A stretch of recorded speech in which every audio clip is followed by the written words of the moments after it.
What if your team's real competitive advantage isn't how quickly they can ship code, but how well they understand the problem? Welcome to XTraw AI, where we explore the intersection of AI, product thinking, and leadership. I'm your host, Raghu Banda. Today, we're joined by Matt Watson, a serial entrepreneur who co founded VinSolutions and scaled it to a $150 million exit, founded Full Scale to help over 200 companies hire vetted software developers, and hosts the long running Startup Hustle podcast. Matt's latest book, Product Driven, challenges engineering teams to think like owners rather than order takers. In this episode, we'll dive into why product thinking is a team's last real advantage when AI can write the code, explore his framework for overcoming the 5 fatal disconnections between product and engineering, and hear stories from his decades of building and scaling tech companies. Let's dive in.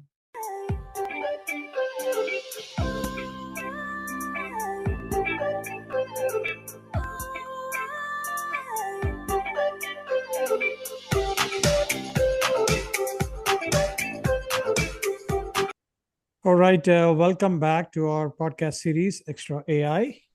So today I have an interesting topic, product thinking in the age of AI. And I have the honor of talking with Matt Watson. He's a serial entrepreneur starting from founding companies, and now he's with his latest firm, Full Scale. Welcome on board, Matt. Thanks for having me. So Matt, before we get started, I would like to know your personal journey or the professional journey or the background about how you started from co-founding VinSolutions to how you ended up here with Full Scale. Maybe a quick background. I've always been a software engineer, an engineer at heart, a product guy. I love solving problems. I love just meeting with other people, understanding their problems and helping solve them. And honestly, that's how I started my first company. A guy was going around taking pictures of cars, uploading to the internet. And this was 2003. It was a long time ago before, digital cameras were even super common. And it's like, hey, I can help you upload those pictures to the internet. It's like a basic data syndication product, basically. And that turned into a business, and we started selling it to car dealers around the country and grew that to be a big business. Just as a problem solver, and I think that's the way most entrepreneurs are. They identify problems and try to solve them, especially if they're problems that they understand, they're passionate about. And then Full Scale ended up being the same sort of thing. I needed to hire software developers, and they're very expensive, hard to find here in Kansas City. And my friend had some employees in the Philippines and suggested I tried hiring some people there. And so we hired some people there, and we set it up as a partnership, not knowing what could happen or could become of it.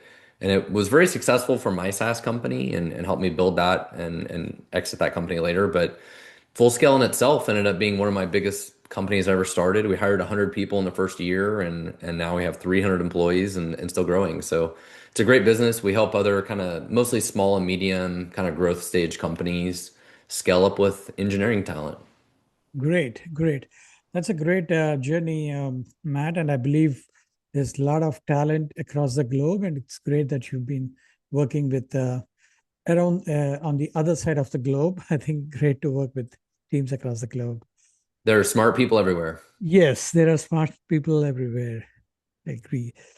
So before getting into the conversation, I know you've had a lot of experience in scaling up startups or scaling up teams, right? Like, how did your experience about scaling startups inform your passion for product thinking and AI-driven engineering teams? Now, there is this aspect of product thinking, right? I know you also wrote a book on that. So maybe I would like to pick your brain a bit more before we dive into the conversation deeper.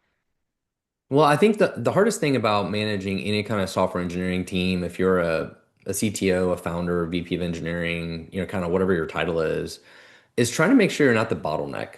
And, usually when you're the founder, a lot of times you are the bottleneck, you're making all the decisions, you're trying to will this thing into existence, create the product, right? And eventually, though, you have to stop being the hero. You have to figure out how to scale this team. And it took me a long time, I think, to kind of figure that out myself over several years of time. I first became a CTO. I didn't even know what a CTO was. I was just a Mm. guy trying to build something at 22 years old, right? And when I was 29, when we sold the company, we had about 40 people working in IT. So here I am. I have no idea what I'm doing as a manager or leader, just, on the job training here, figuring it out. But yeah, eventually you have to realize like the most productive thing I can do is make other people more productive, right? You got to figure out how Mhm. to trust people and delegate and create ownership amongst other people, which is hard. And it's a skill that you really learn on the job, right? Like none of us really Mhm. go to professional management and leadership training. We end up being software engineers that end up being, team leads and managers and leaders and whatever. And a lot of it's just all on the job training, and it's hard. It's hard to figure out and learn those skills. Beautiful, beautiful. So I would like to get started on this aspect of take one step back and get into the aspect of what does it really mean to be product driven versus rather just simply shipping features, right? I think that why is it more important today? Because I know there are lots of SaaS companies out there, and now with the AI and generative AI boom, there's a lot more coming up there. So what does that mean to be product driven rather than just simply shipping features? Well, let me give you a story of what happened today. Mm-hmm. So at Full Scale Ventures, we have a couple of our own SaaS companies, and we're working on doing a release, sort of an MVP release. Like this is an early stage thing. And the team gets it shipped and like, hey, we tested it, we see data in the database, everything looks good. Matt, log into the software and try it and tell us what you think. Mm-hmm. And when I log in, nothing works. The data is not set up. Like I can't see any value out of the product, no insights, nothing works. And so I meet with the team this morning. Like this literally happened today. I meet with the team. I'm like, guys, done is not when you ship the code. Like you guys need to have some sense of urgency to be like, you know what? Matt's going to log into this thing. I need to make sure it works for him. How is this going to work for him? Is it all set up for him? Is he going to have a good experience? Is he going to like the product? What is Matt going to think? There was none of that. And that's the gap. That's what's missing. That's what's the difference of just being like a basic software engineer and like, I don't know, I wrote my code, I did the QA, my unit test passed, ship it. Mm-hmm. Versus like caring if it actually works for the customer. Does it actually work for the user? That's the product thinking. That is the gap. And that's what we're missing that we really, really need. And it was completely evident in my own company today. Even though I preach all these things, I tell the team this stuff all the time, they still struggle with it. I think that's generally the human tendency, right? I think, okay, I got my task, I got to get it done with. I think this is where I think you're trying to bring in that aspect of product driven. How does the consumer, how does the customer think in the terms of the customer Yeah. in their shoes and understand what is happening? Make sure they're going to have a good experience. That's what I told them. It's like you guys should be looking at this from how it looks like to me. Don't just look in the database and say, "Oh, your Mhm. data is in the database." No, what does it look like when I log in? What am I going to see, right? Like Right. that's the definition of a good product and good user experience, right? It's like what really happens to the customer. And that starts by having empathy for them, right? You have to Mhm. have empathy for the user and empathy for the customer and care about them and care about, their outcomes, right? It starts with that. It's having empathy for them. Right. I think this is where I believe you talk about these five fatal disconnections, right, between engineering teams, the product, the users who are using it, and the leadership. Could you describe maybe one of these disconnections and why is it so common? So I think there's a couple of them that are really important. Mm. One is most engineers, there's a lot of distance between them and the users, right? So they struggle with the empathy because they don't know who the user is. They don't know what they look like and feel like. They don't get their feedback. Like they sort of just get very disconnected from who the user is and they lose that kind of sight and focus, right? And you hear lots of stories when people do understand the user, they sit down with them, they talk to them, they understand them, how it just changes their whole perspective because now when they think about the product and using the product or problems with the product, they can better relate to it. It's like, oh, when I met with Jim and Jim used the thing, like I remember Jim, right? So that distance is important. Like we have to fix that problem, okay? And related to that, I think everybody else just feels like this problem is somebody else's job. Hmm. I think that's the other disconnect, and I think that's what happened with my team today. Like they all think, well, I did my job and I checked in my code and I tested my thing. Like, isn't somebody else going to do that? Like everybody thinks like it's somebody else's job to do this, right? And I think that's part of the struggle as well. It's like everybody has to start to believe it's part of everybody's job instead of it's somebody else's job. Hmm. So I think now taking that further, I think with the wave of AI and generative AI, a lot of these coding tasks are getting automated, or maybe I shouldn't say automated, I think accelerated, so that you could do a lot more. I think you could get a lot more help, whether it is a developer or a programmer.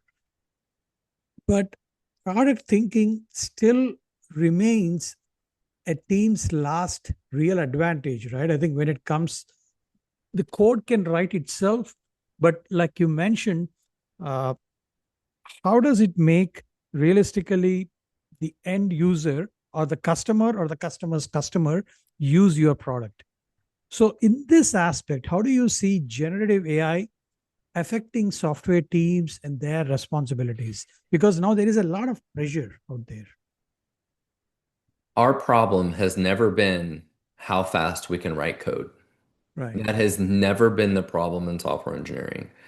Everybody thinks that's the problem. It's never been the problem. The problem has always been working on the wrong thing, not understanding why we're building it, stupid corporate politics, dumb managers, not firing employees that are bad at their job.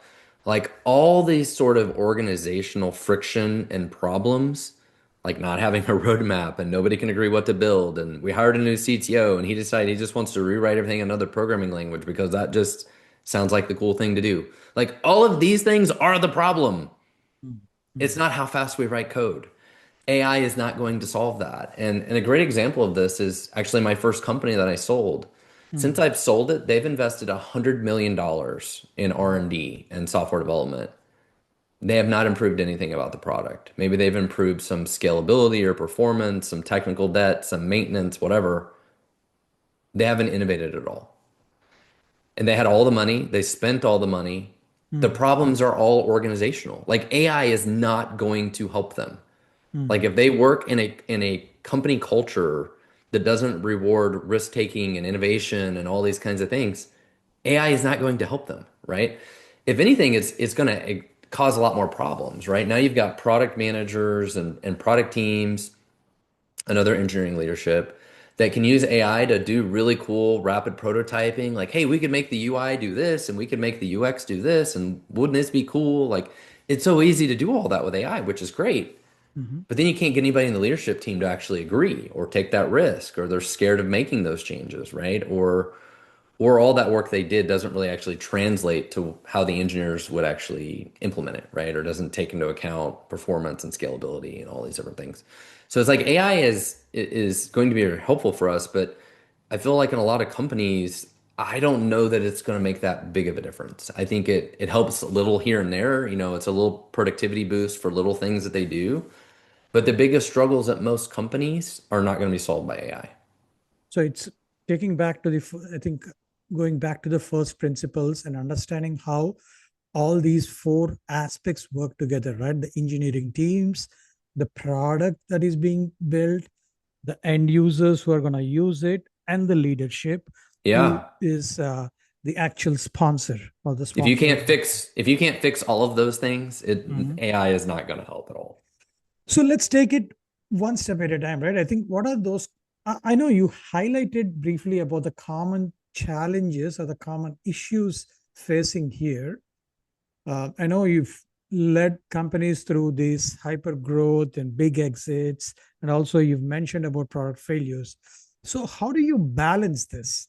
Like the need for speed? Because generally, what happens out there is, yeah, my competitor is building these XYZ features, at a faster pace. So I want to be faster than them, faster to the market.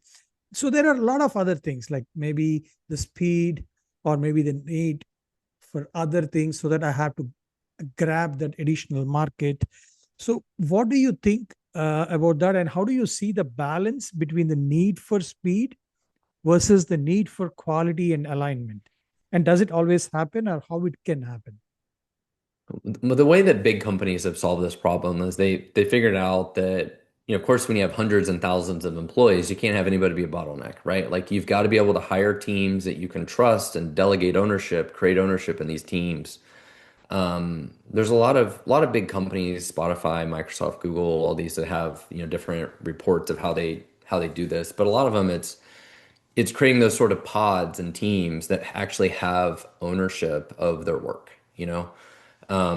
to be able to delegate. And that takes a different company culture, right? You can't have a centralized command and control that micromanage everything. You've got to build a team and those sort of business units that can have some autonomy to figure out what are we going to build, how are we going to build it, taking that ownership. And that's the way most startups work. Like most startups are really successful because they're really small groups, they're more autonomous and they can move quickly. Big companies slow down because of all the layers of management and bureaucracy that they get into it. And the only way to solve that is to create that ownership within the smaller teams. And I had a gentleman from AWS on my Mhm. podcast once, and he was in charge of Elastic Beanstalk and improving the SDK for Elastic Beanstalk. Mhm. And he had a great story about how his boss like just trusted him unequivocally. He said, "You're gonna go build this Elastic Beanstalk SDK, command line tools and stuff. Go talk to developers. Go find developers on forums and social and figure out what they need, what they like, how to improve it." And his name was Nick. He's mentioned it in my book, and he's talked about how that was like his favorite job he's ever had. He's like, it was so easy. I got to talk to customers, I got to figure out what they needed, and I could ship it and I could release it, and it's like it was freeing.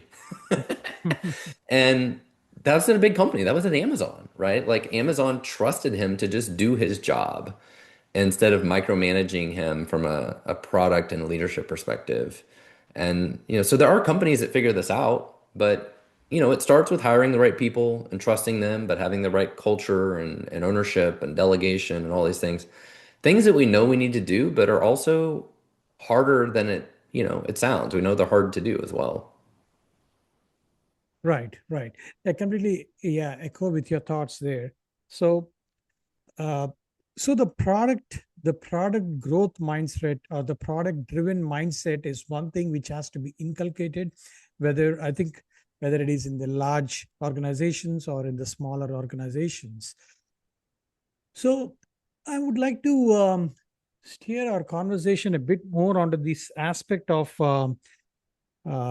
the product outcomes versus when the engineers are disconnected from these users and the product outcomes. What are the consequences businesses face uh, when engineers are kind of disconnected? Because generally what happens is that, like we said again, these four different aspects, right? The engineering teams, they are far away from the actual users. And then you have the leadership who is the core sponsor of this, and then you have the product that is being developed.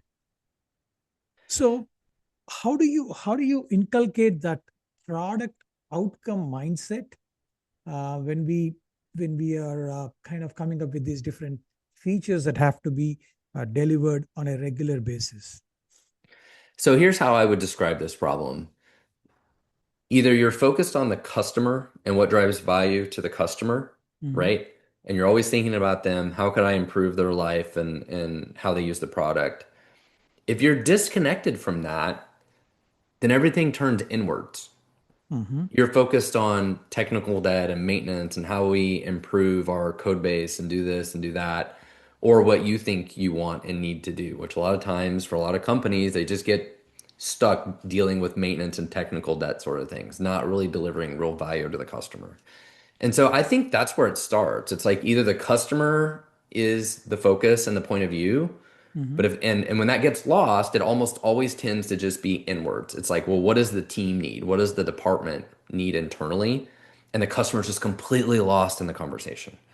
And so I think it starts from a leadership perspective of we have to keep the team focused on how do we drive value to the customer.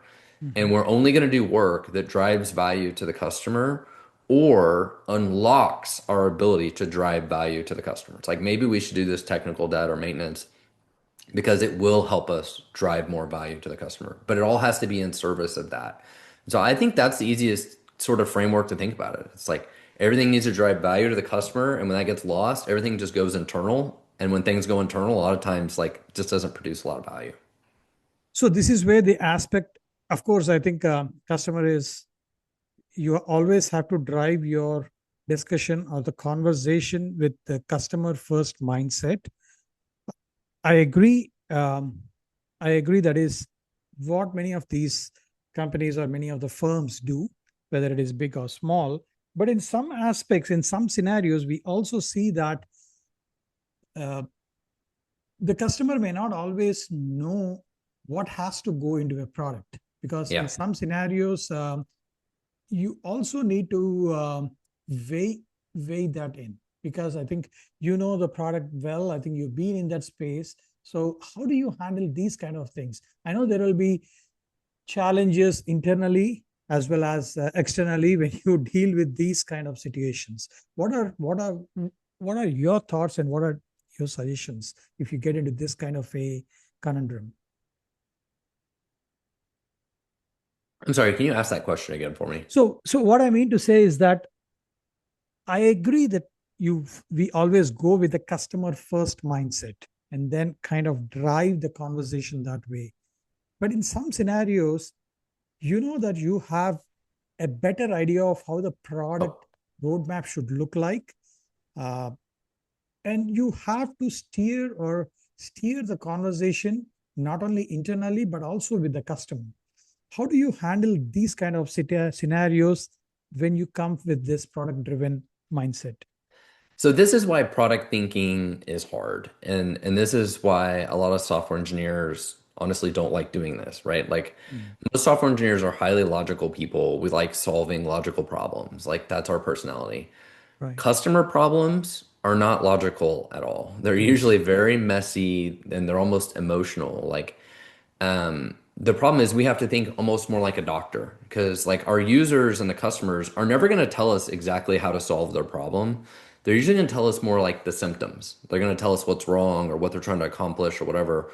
They're never going to tell us like usually like exactly how to do that, or they don't understand how to build technology to even do that. Like that's our job is to figure out, okay, well, how would we create technology to help them solve this?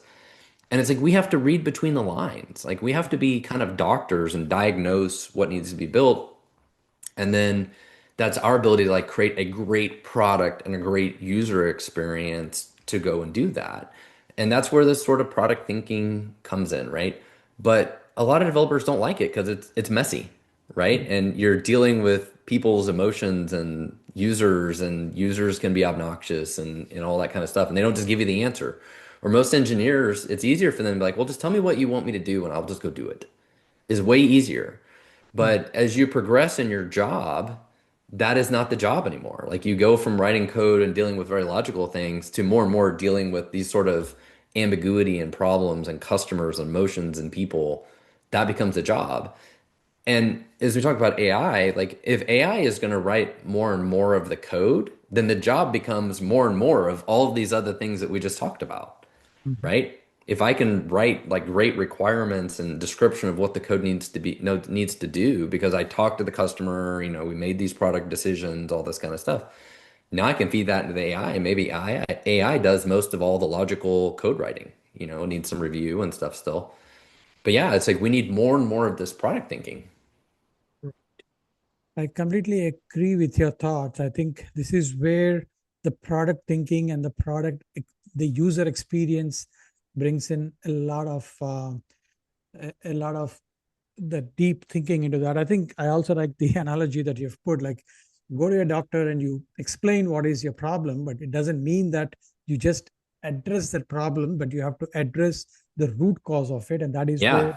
the actual a product thinking software engineer comes in from. I think this is where the product managers play a big role. Right? I think this is where I keep hearing a lot about AI and generative AI taking over jobs and other things. But then, like you rightfully mentioned, this is where the role of a product manager enhances much more, right? Well, I think software engineers are going to have to become product owners. Like, I think every Product software owners. engineer is going to have to be at least a mini product owner. It doesn't necessarily mean they're the product manager, they own the vision, or they're the CTO or whatever, but they Mhm. need to own more of the domain of what they're doing Domain. and understanding why are we doing this? How is it supposed to work?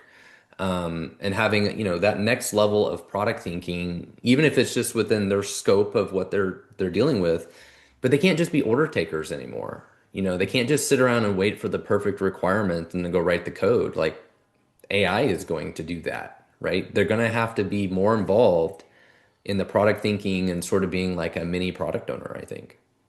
Right, right. I think this is great segue to get into your book, but I think a couple of days back, I've been to one of these product-led alliance conference here, which was happening here in San Francisco, and there were some very nice conversations, completely echo on the same lines as what you are talking about.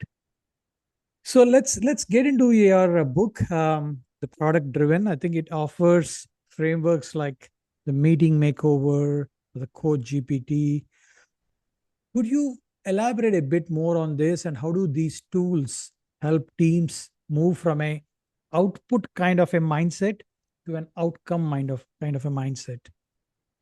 So as we talked about earlier, it all starts with having sort of the customer first, right? Like how do we put the customer and the outcomes as the focus? Mhm. The problem is most engineering focus is based on output, like how many lines of code and how many pull requests and how fast we approve the pull request and how often do we do deployments and all this kind of stuff. Literally none of that matters, right? Like that's like asking a roofer how many nails and shingles did they use to build the roof. Like that doesn't matter, right? Um, what really matters is like, are we building the right thing and what do the customers think about it? Did we provide value to them? And again, that's hard because it's very fluffy. Like there's no metric to that. There's no KPI to that. And we're always trained in the corporate world, like everything has to have a KPI. And every quarter we try and improve the KPIs and all this kind of stuff. But there's no KPIs around like actually delivering customer value unless you're actually pick a metric that's based on like customer usage or the value or revenue or something else that you can create that KPI out of. But it's not lines of code, it's not pull requests. Like that, none of that helps, right? Um, so I think that it starts with that sort of reshaping of direction from the leadership. It's like, let's stop focusing on like how many bugs we fixed and how many lines of code we did. Like then none of that really matters. Like we got to focus on delivering value. Um, and that takes a different perspective. Does that make sense? Yeah, yeah. I think I like the aspect of it's not about the number of lines of code or what kind of bug fixes you have done, but it's more about what is the value that you're giving to the end user or your customer. And that starts with just simply building the right thing. So, Right. in the book, I created what was called the product driven model, which is based on vision, focus, clarity, ownership, and courage. Those are the pieces.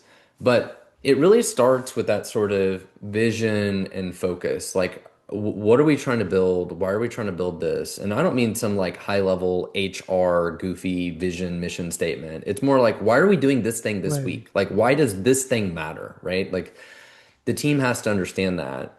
And again, it's about focus. Like, are we working on the right things? Are we focusing on delivering value to the customer? Like again, it's focus.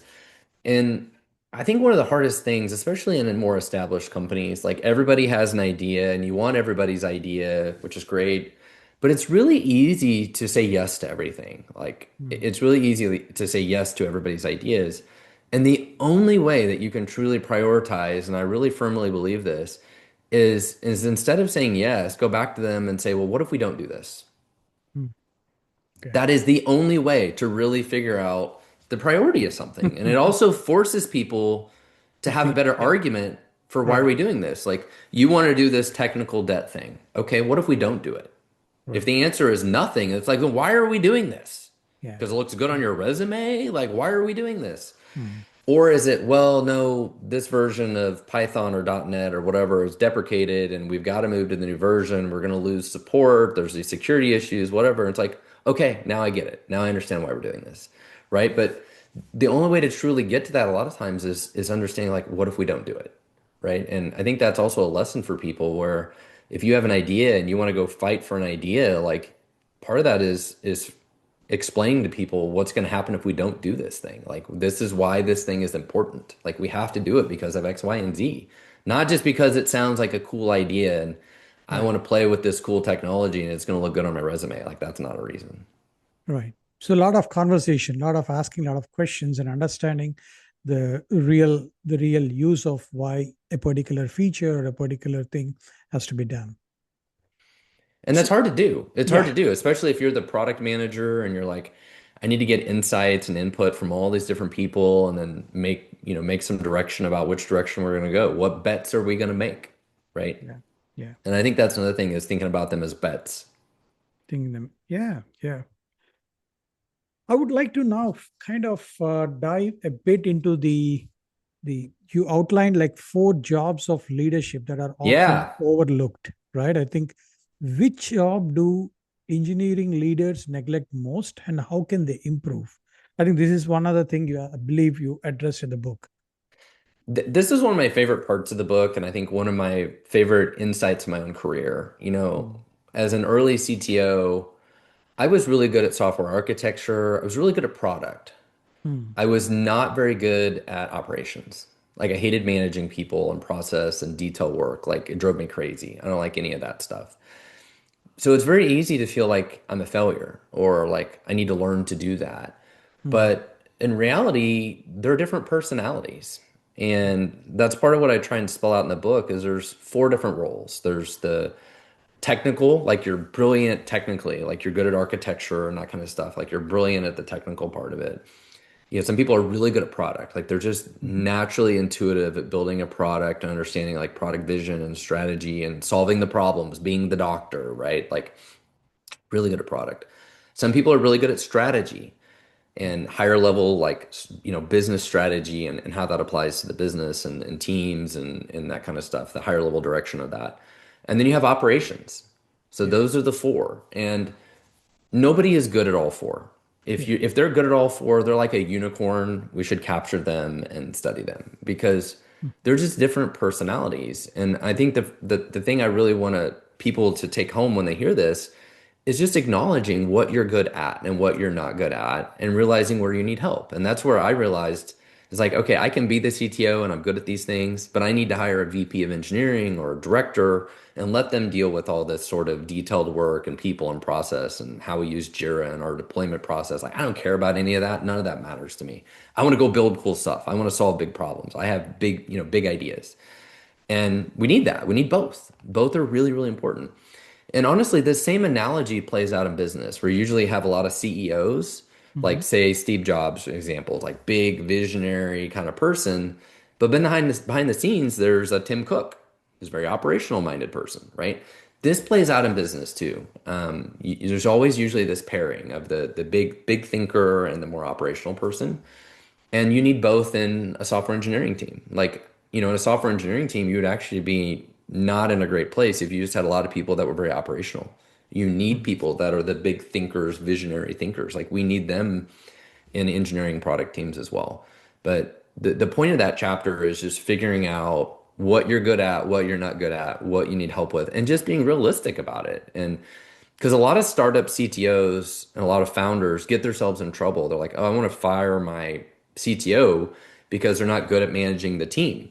hmm, And hmm. really, that's not necessarily the solution. The solution is to hire a VP of engineering and Right. relieve that pressure off the startup CTO who might be brilliant at technical part of it and brilliant at the product part of it, but just isn't good at managing people. And that's okay. And just knowing that that's okay, saying that that's okay, and realizing that that's okay.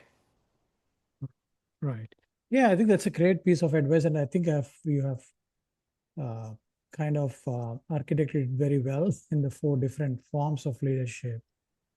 I know there are organizations which are trying to cultivate these product-minded engineers, what are those practical steps that they can take to shift to that kind of culture and that kind of incentives? What are your thoughts? Like, I know that you might have put in the book. Yeah. So I think there's a couple of things there I would touch on. So at full scale, we have 250, 275 software engineers that work for us. And so we think about this a lot. It's like, how do we get our engineers to have more empathy and understand the big picture and care and all this kind of stuff, right? To have this product thinking. And the way that we describe it, and I describe it in the book, is courage. How do we give everybody the courage that they need to speak up, to challenge ideas, to bring ideas, to ask questions, right? Not just show up and be an order taker. Don't just show up and whatever somebody says, just say yes. Like show up, collaborate, ask questions, show courage. So I think that's the first thing. And as a leader, we want to make sure our employees are doing that. We want to create an environment where they can have that courage, where we reward it, we notice it, we recognize it. And that starts by creating that sort of psychological safety, right? When somebody has an idea, Right. thank them for the idea. Don't just tell them their idea was bad and it was stupid. Um, it's a basic leadership principle, but it comes down to creating that safety and rewarding the team for speaking up and having that courage and creating a environment that they can do that in. That's the only way you're going to create that ownership, right? Mm. If they try to take ownership, they try to do things, they try to lead, you've got to recognize that and reward that, help steer it in the right direction, but harness that. Don't shut it down. Because if you shut it down, you're going to get a bunch of people that are just order takers because they know, like, well, last time I had an idea, last time I spoke up, it didn't go so well. So I'm just going to shut up and keep my head down, right? So it's very much starts with the leadership and a culture. Right. Yeah, I agree. I think that's a great piece of advice too. I think, and nowadays in the context of AI and generative AI, I know there are people use all these tools, and also, of course, they can come up with some interesting thoughts and interesting ideas that they can also quickly churn in. So it is very important and very useful. So before I get into the crux of our question, or the interesting question that I ask generally my guests, um, is there a particular example that you can quote? We don't need to talk about the names of the companies or the firms for confidentiality purposes, but any particular example that you would like to quote from full scale point of view, how you've uh, understood a problem and how did you arrive at solving this problems for your customer? Well, so we work with about 70 different companies across all sorts of industries, even publicly traded companies. And we are trying to help them with this product thinking and product driven and stuff like that. We're trying to help them with all that, but we're also trying to help them just be able to find affordable talent and scale their teams. And, we work very hard on the backside with our own team members of how we train and mentor them and create these sort of product driven engineers. And I definitely believe the future is going to require software engineers to be a little more like product owners and have this product thinking. So we're working really hard to train our teams to be this way. But we're still figuring it out. We're still figuring it out like everybody else. But this product thinking is definitely the future, and how we use AI and all this stuff. We're still figuring it out like everybody else, but we're trying every week. Great, great. Well, now come to the most interesting question. I term this the extra AI question, the $1 million or the $1 billion question. I know there's a lot of competition out there. I think there's a lot of various different products, various different things coming up. How do you differentiate, or how do you suggest a product driven thinker differentiate or keep themselves uh, differentiate or feel unique in this competition to? As a software engineer, just how Yeah, as a does software engineer, or I have yeah. two variances of this question. One, how you full scale differentiate yourself from the competition, and then since you got like a lot of this experience, I also kind of trying to understand, like, if you have some advice for a software engineer. Well, as an entrepreneur, in a CEO of a company like Full Scale, ultimately most business is done based off trust. Hmm. So we have to find potential customers and ensure that they trust us, and we have to do a really good job and earn that trust and keep that trust and provide a good, product and service, right? Like that's the way almost all businesses are based on trust. Like you buy Apple phones because you trust they're going to sell you a good phone and it's going to work and it's not going to break, right? Like trust is usually the underlying thing in almost everything. And even with employees, it's the same, right? I hire a team member. The most important thing is I build trust with that team member that I can delegate work to them and they're going to do a good job and I can give them more work and more responsibility, right? So even as an individual employee, it's trust is sort of the currency, right? If you're going to scale a team, we talked about earlier the problems with scale. If you're going to delegate and give people ownership, it all starts with that trust. Like I give hire a new team member. I trust them. I got to earn trust with them, right? Build trust with them. It's the key to scale. It's the key to individual success. It's the key to business success. Beautiful. I think, yeah, it's a two-way street. Trust is a two-way street. I think you have to have it both the ways. And Yeah. glad that you brought up that term of trust, because I think now in this age of AI and generative AI, and we are now at a fast pace, we are getting into this agentic world about having a lot of agents being building these autonomous products or applications or tasks where you can do a lot of stuff. I think trust is going to become more and more important. Yeah. So, what are your? I know we are getting close to the end of the conversation, but before getting there, what's your? What do you foresee in the next 3 to 5 years? I know it's a very loaded question, but I think in this world of agentic AI and a lot of workflow automation and all these things happening, what do you see the role of product driven thinking will evolve into, or product driven thinkers evolve into?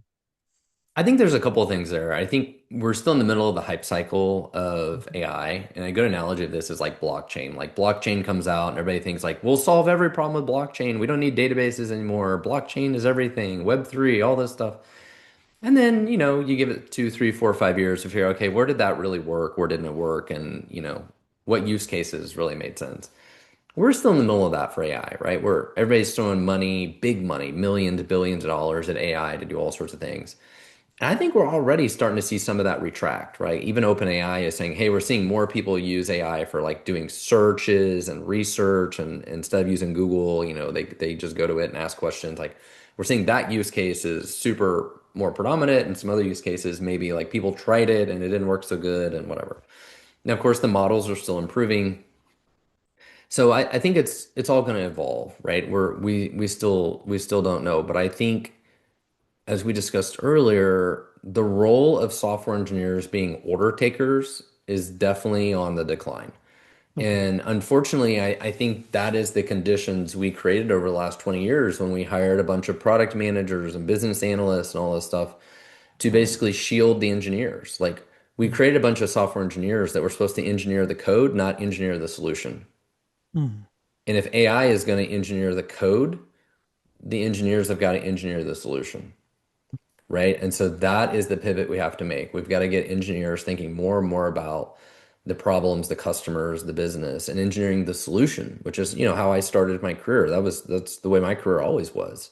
I was never just the order taker that was given the requirements. Um, that was my career path. But I think for a lot of people, they just end up in that mode of being order takers. And those are the ones that should be the most nervous because if AI can, take those requirements and write code, then Yeah. those are the people that are going to get replaced. So we need that higher level thinking, creativity, problem solving, customer focus. And it starts from leadership. We need leadership to understand that and figure out, okay, I've got to train my people. I've got to expose them to these things. Even if a lot of developers don't like it, customers are messy, understanding problems are messy. Being a product owner sounds scary, but we've got to expose people to this and we got to figure out who can do it. Now that said, we're always going to need, deep True. level engineers. There's always going to be engineers that are super nerdy, super logical, solving deep hard problems. I'm not saying those people won't exist. We're still going to need those people. But I think that a lot of the average developers are going to have to evolve. Yeah. I think that's a great piece of advice that you have provided. I think based on your experience and what you're seeing around.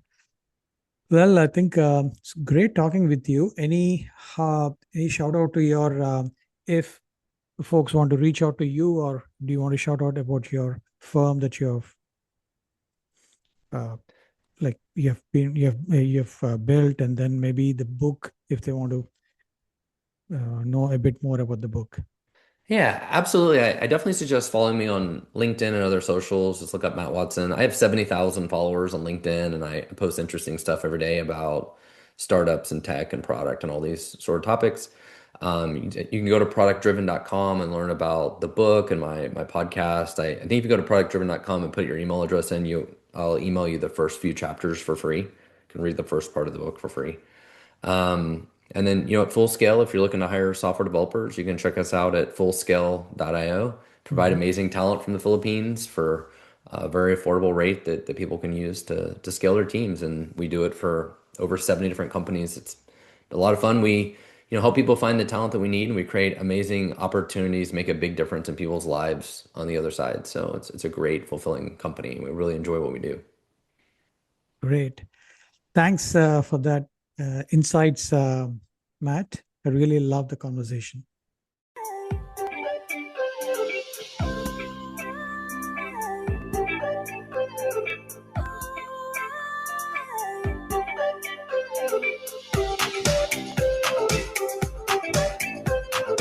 That wraps up our conversation with Matt Watson. He reminded us that the best engineering teams don't just ship features, they own the outcome and understand the why behind their work. We learned how product thinking becomes even more essential as AI accelerates coding, and how closing the gaps between engineering, product, users, and leadership can transform your business. To go deeper, grab a copy of Product Driven. It comes with bonuses like the meeting makeover and Coach GPT. And follow Matt on his Startup Hustle podcast. Thanks for listening to XTraw AI. If you enjoyed this episode, subscribe and leave a review, and join us next time as we extract more raw insights from the world of AI and product innovation. Happy predicting the future with AI technologies, and stay XTraw.